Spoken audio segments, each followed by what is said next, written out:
నేను రెగ్యులర్గా beetroot and carrot juice చేసుకొని తాగుతాను. సో అది ఎలా చేసుకోవాలో చూద్దాం. క్యారెట్ బీట్రూట్ పీల్ ఆఫ్ చేసుకొని అలా కట్ చేసుకోవాలి. నేను రెగ్యులర్గా హనీ వాడతా. ఈరోజు నా దగ్గర హనీ లేదు కాబట్టి షుగర్ తీసుకున్నా అండ్ 1 వాటర్ బాటిల్ తీసుకున్నా. కొన్ని బీట్రూట్ కొన్ని క్యారెట్ వేసుకొని 2 స్పూన్ షుగర్ అండ్ కొంచెం వాటర్ వేసుకొని గ్రైండ్ చేసుకోవాలి.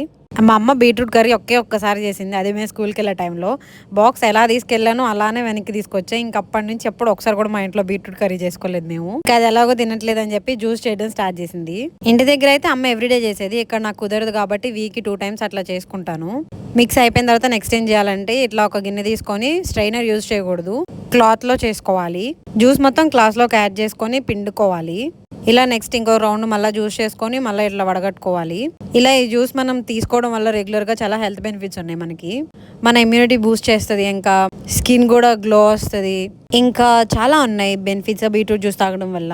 మీరు కూడా ఇట్లా జ్యూస్ చేసుకొని తాగడం స్టార్ట్ చేయండి, రిజల్ట్ మీకే అర్థమైంది. చేసుకున్న వెంటనే మొత్తం తాగాల్సిన అవసరం లేదు. నేనైతే ఒక బాటిల్లో ఫిల్ చేసుకుంటా.